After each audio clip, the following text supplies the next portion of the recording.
Hey y'all, welcome back to my channel, and this is a sound off on the Real Housewives of Potomac. Okay, so bear with me. My voice is still under construction. I already do not like the sound of my voice. And so having this cold, I guess it's making me appreciate my normal voice, cuz this is not what it's supposed to be. This is not cute. I hate this. Anyways, this episode, I'm sorry, this was definitely giving filler. Like, this is like the third filler episode in a row. Potomac, what's going on? Y'all started off with a bang, and now it's like it's dragging a little bit. It's dragging a little bit. I don't know how I feel about it. I saw a poll on Twitter from the Bravo poll page. Shout out to them. And they were asking if Jazzy is making a big impact on Potomac. And I don't know what the results are right now, but when I voted, it was showing that the people wasn't feeling Jazzy. And I had to just give my little 2 cents because I felt like the first couple of episodes were really good. And they were heavily featuring Jazzy. The last couple of episodes, they done pushed Jazzy to the back and they losing steam. So if you ask me, I think Jazzy did make a big impact on Potomac, because now that y'all not talking about her and we're talking about Mia and her lies, season is not giving. Maybe I need to bring Jazzy back to the front of the class. I don't know. Anyway, so about this episode. This scene with yikes, sorry. This scene with Giselle and her girls, my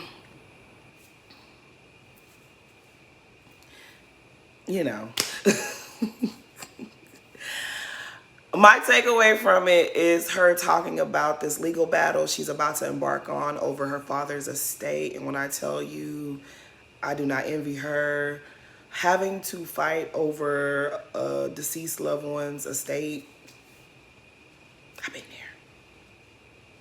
It's not fun. It sucks. Okay, it does. It really, really does.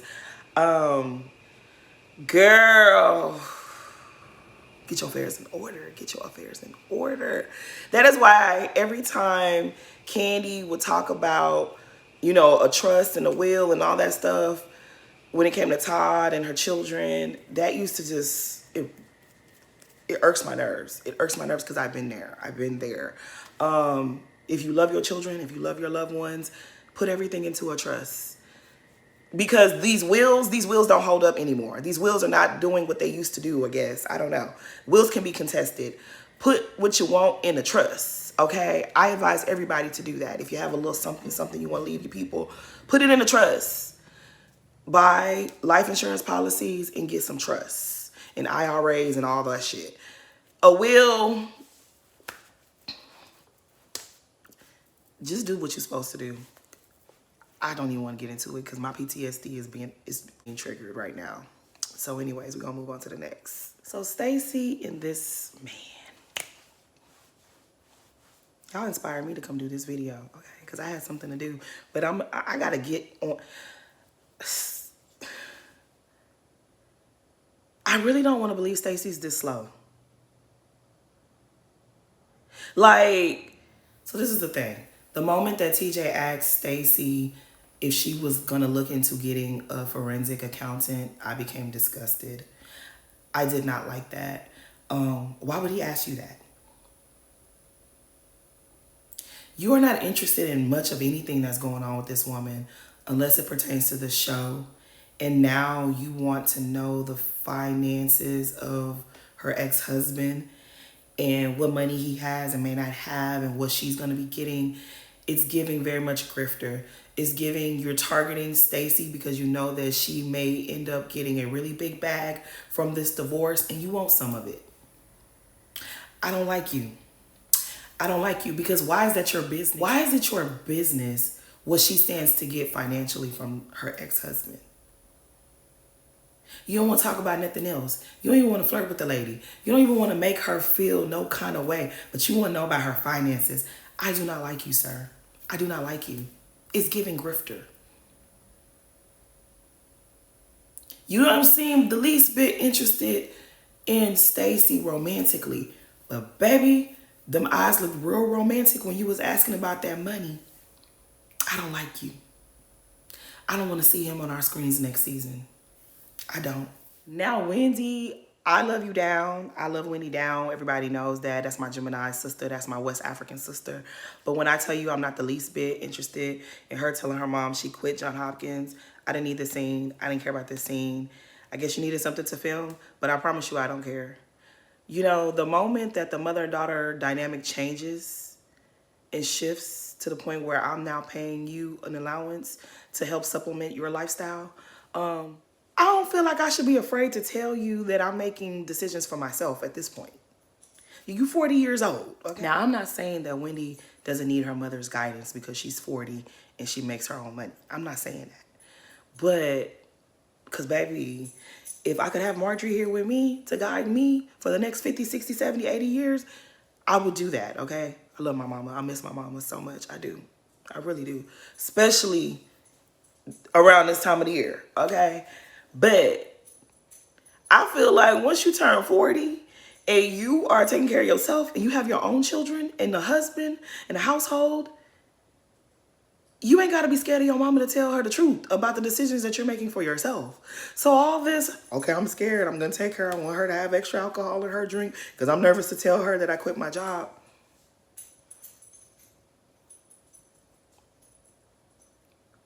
Girl, bye. I'm sorry, but no. I'm getting over a cold and I have no patience for foolishness. I'm so sorry, Wendy, but girl, I don't care about none of this. Now, this speed dating thing that Giselle and Ashley went on, child, I guess. I don't really care too much about that because we all know that they're going to be doing a dating show on Peacock, right? We all know about this, right? So, I guess. But I did want to say, why does Ashley's date look like an adult version of one of her kids? Don't he look like Dean 20-something years from now? Was that mean? I ain't trying to be mean, but I just feel like that's how one of her kids is going to look like in the future. I don't want to see her dating the adult Dean. I wasn't here for it. I will say I rolled my eyes when Giselle was like, I'm going to let you know if I like a guy and I want you to stay off of him. Now, Giselle, they showed your resume in this scene. Which one of the men that you have a taste for would Ashley have a taste for? Those are worlds apart because they're continents apart. The type of dudes that you like and the type of dudes that Ashley like, I don't think y'all ever gonna have a problem. Y'all not gonna have that type of problem. I'm just saying. Okay, the scene with Kiana and Mia.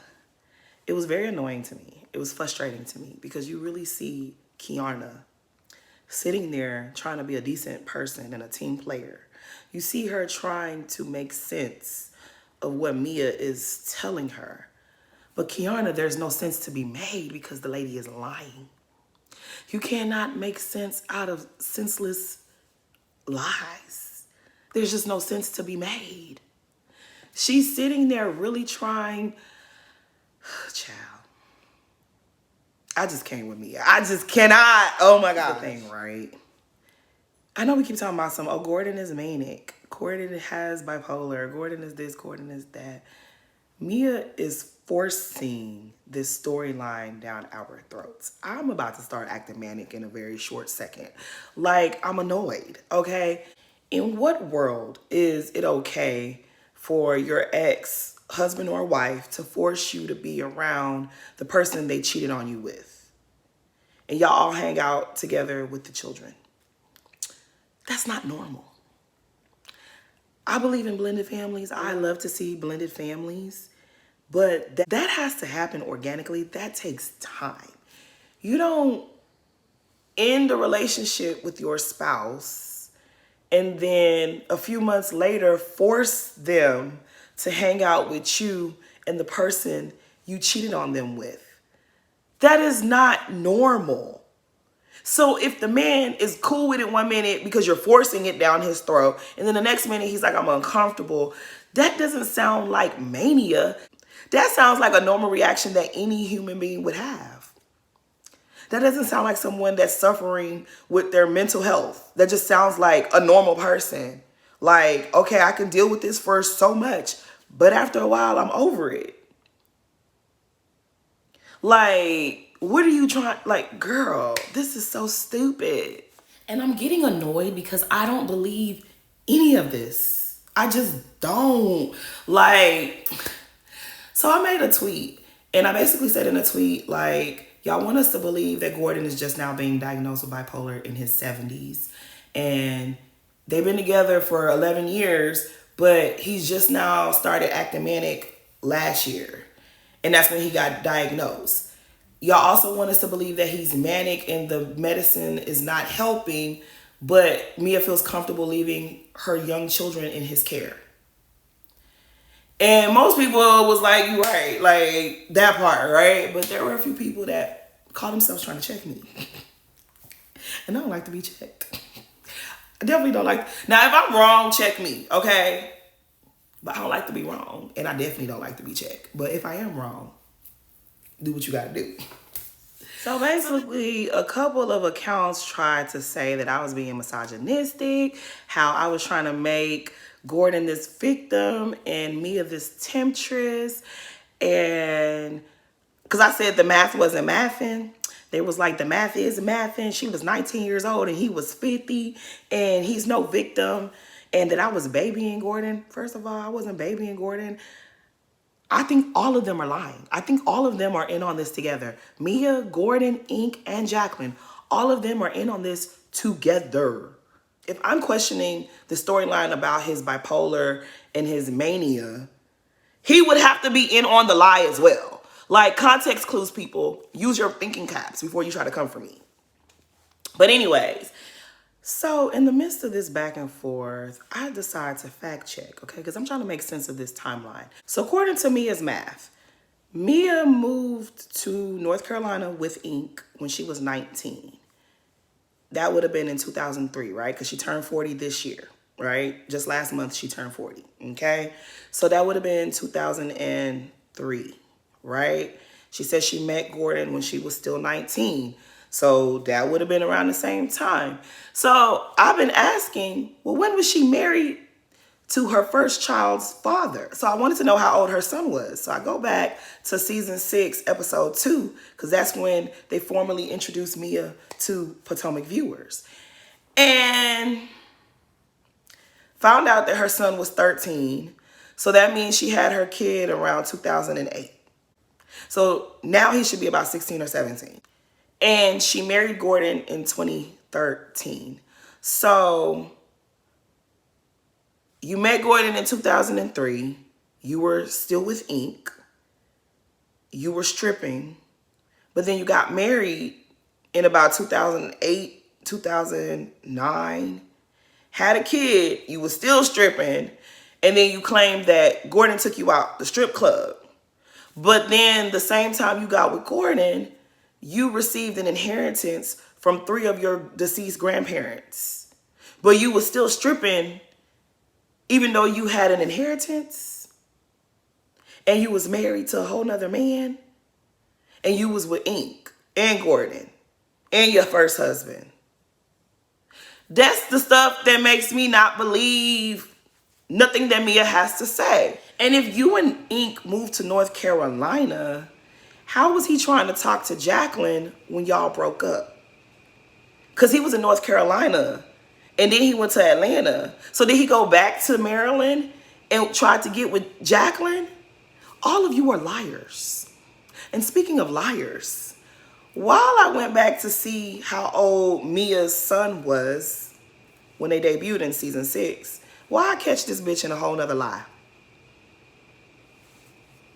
So y'all remember the scene where they were making cupcakes? Mia and her daughter were making cupcakes in the kitchen. And she tells Gordon, oh, I have a business call with Joy so we can talk about bridal. I wasn't paying attention. But as this was playing in the background, I hear a very familiar voice. I'm like, that sounds like Jacqueline. But it was Joy, her business associate. She's on FaceTime with Joy, her business associate. Why the camera's pan to her phone and it's Jacqueline? Jacqueline is Joy, and Jacqueline, aka Joy, the business associate, is talking about, oh, we got to talk about our spring collection. So you have a bridal spring collection for what? What exactly? At the Joint Chiropractic, y'all have a bridal spring collection. When Mia first came on the show, she said she was the boss. I'm the boss. Remember me? I'm the boss. I'm the boss. I'm the boss. I'm the CEO, right? Remember she said that? I own all these businesses. When did she own a business that would have a bridal spring collection? I know she had a pretend business where she was selling candles. It was a skincare line, but she was selling candles that she wasn't really selling. When you go to that website now, it doesn't exist anymore. What bridal spring collection, Mia? And see, I think we be picking on Mia, but Mia just be fucking lying. And I swear I don't even be trying. I wasn't even looking for that lie. I wasn't even looking for that lie.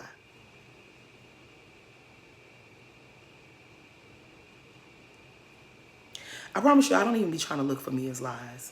It's just like when she presents things to you, it don't make sense.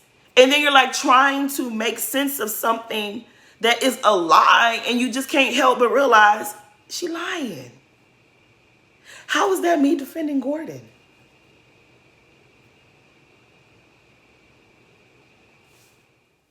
When it comes to Mia, I think that the girl just is a liar. That's just what she does, okay? And I feel like Jacqueline, Ink, Gordon, they enjoy being on this show. And they know in order to be on this show, they have to assist Mia with her lies. I think that they agree to certain things before they get on camera. But once they get on camera, I think Mia starts freestyling. And that's why she keeps getting caught up in her bullshit, okay? Like the season when Jacqueline came on, I think Jacqueline agreed to look like a dumbass. I think Jacqueline agreed to the, insinuations of them being a throuple. I think she agreed to a lot of things. But then Mia started freestyling and started being rude to her. When Mia threw out there that she be sleeping with married men, that was a little too much for Jacqueline, okay? I think it's the same thing with Gordon. Gordon agreed to do a lot of stuff. And then when it came up to like making him look like a cluck, making him look like a fool, making him look crazy and embarrassing him and emasculating him and having him hang out with his replacement, that became a little too much for Mia, okay? I also think that is the exact same reason as to why her oldest son and her mom no longer film with her. She came on here her debut season and humiliated her mother. She made it seem like that woman was still struggling to remain sober. We meet the lady and she doesn't give none of that. She doesn't give any of that. She seems like a woman that definitely went through some stuff and she's fought like hell to get better, and she was better. But Mia kept talking so badly about this woman, and the woman was like, I can't do this too much more. Even with her son. I remember they did a scene where I think they all met up for ice cream. And she was speaking about her mother in a certain way, but when the mom showed up, her children did not greet her mom in the way that she painted out her mom to be. It seemed like they had a different type of relationship than what Mia was trying to convince us of. And ever since then, we haven't really seen her son. And we barely have seen her mom. Because they sick of her lies. They're not willing to go along with her shenanigans. So she made sure to bring in her fools, Ink, Gordon, and Jacqueline. They're willing to go along with it to a certain extent. But that is why it's just a mess. It's chaos because it's not real. It's all lies. That's probably why we've also never seen any of her siblings. Because they're not about to encourage all of this nonsense. They're not about to go along with none of this. Mia's a liar. Mia is a liar. I don't believe any of this. I just don't. And it's just a waste of our time. I've never liked Mia. I'm not going to sit up here and act like I liked her and I'm disappointed. This is what I expect from her. The lady is a liar. And the crazy part is she keeps trying to tell us that Gordon is in mania. Gordon is irrational. He's erratic. He has one behavior this moment and then another behavior that moment. But what doesn't make sense is that if he's acting this way, why don't you just let him go find himself and figure himself out instead of throwing him in front of the cameras? Because I don't want to see him. Why do you keep forcing him to be a part of this experience if his mental isn't correct? Because the crazy part is we ain't never seen Gordon just act crazy. We have seen you act crazy. We've seen you get violent for absolutely no reason. If anyone has been manic, it's been you. The way you turned up in Miami, the way you turned up on Wendy in Miami, I'm inclined to believe that you are the one who is bipolar and manic. Not Gordon, you.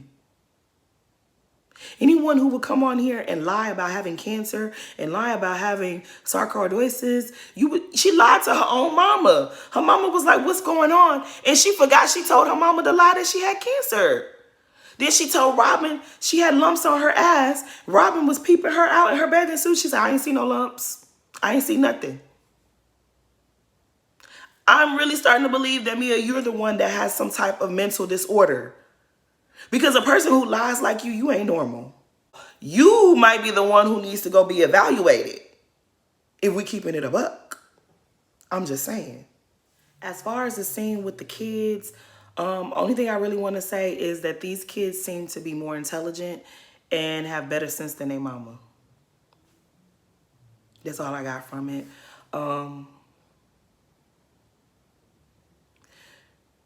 Mia's really trying to keep us on the edge of her seats. Like, is it Gordon's child? Is it Ink's child? Is it Gordon's child? Is it Ink's child? I don't know. I don't really know what we're supposed to do with this. It's stupid. It's really stupid. If there's a doubt in your mind as to whether or not this child belongs to Gordon or Ink, that's something you should have handled off camera. I'm not with it. I'm not with it. I don't like this. This is dumb. This is so trashy. Like, why? And then people were like, well, Gordon is the one who brought it to the show. Yeah, Gordon.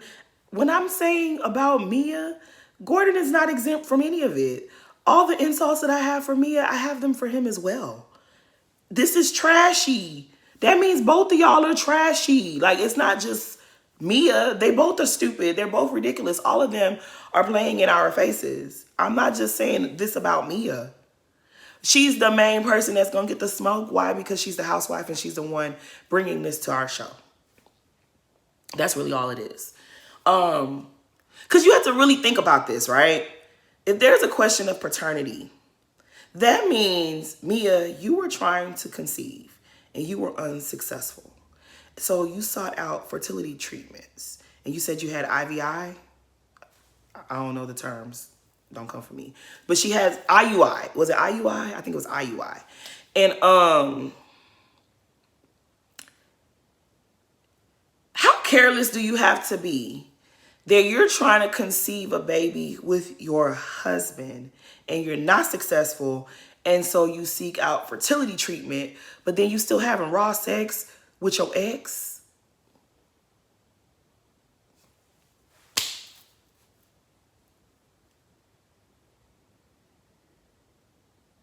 I try not to judge, but I'm judging a little bit. Because what? And then, y'all remember last season, Gordon told us that Ink showed up to the house and was trying to take Jeremiah, saying, that's my son. I came here to see my son. Your paternity has not been established. This child does not know you to be his father. And so you come over to the house causing a disturbance, trying to take a tender age child away from the home and parents that he knows. That's kidnapping. That's kidnapping. Mia, your little boo thing tried to kidnap your child and traumatize your child. Traumatize your children. Because even if he was only trying to take one, that's going to traumatize everybody in the house. Like, what is really happening? They probably forgot they told us that lie, but I ain't forget. And I ain't gonna let nobody else forget it. So if that happened, wouldn't all romantic feelings that you have for this person just dissolve? Like, you're trying to traumatize my kid. I don't care how much I thought I loved you. All of that is done. Like, don't play with my kids. I don't even have kids, but don't play with my kids. Don't play with my future hypothetical children. Like, what? This don't make sense. This is what I'm saying. Like, Mia, we on a merry-go-round of foolishness because of Mia and Truly Original. Because ain't no way in the world that Truly don't know that all of this is bogus. The production team, they know that this is bogus and they're going along with this. Now they're trying to loop poor Kiana into the foolishness as well. I don't know. But the fact that Mia is even speaking to Ink after he allegedly tried to kidnap your child, this is what Giselle and Karen meant by you didn't protect your children. Because there's no way I'll be walking around here talking about I love you and we're together and we're happy and Ink is permanent after you try to kidnap my baby. If we don't go together, I don't like you. We would be done. You would be cut off. It'd be no more you and I. We would go handle that situation another time. And if I was little Jeremiah, I wouldn't like none of y'all. I really wouldn't like y'all because even though they done told us 1,000,001 lies, I don't believe that there is a money struggle as far as the family. I feel like Gordon is always going to get what he's entitled to from the family business. That's just what I believe. And you're messing with little Jeremiah's inheritance. I got a rich daddy and you want to come and snatch me away from my rich daddy so you can give me what? Some vinyls? Sir, please. Please go on. Please go on away from us with this Apollo. This is dumb. If I was Jeremiah, I would have for real smoke with my mama. You gave me to the right man. The man whose family has money. The man whose family has 19 joint chiropractics and some McDonald's. I'm in the right family. Why is this leprechaun coming to disturb our peace?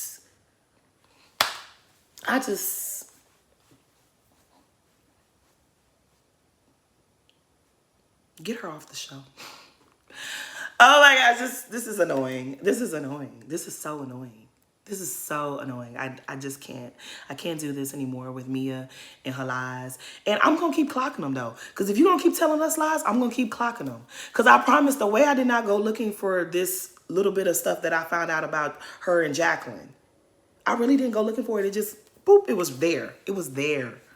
That means that production knows that these weirdos are all liars. Anyways, I'm going to stop talking about this because I'm getting annoyed. Please like, comment, and subscribe. Thanks for watching.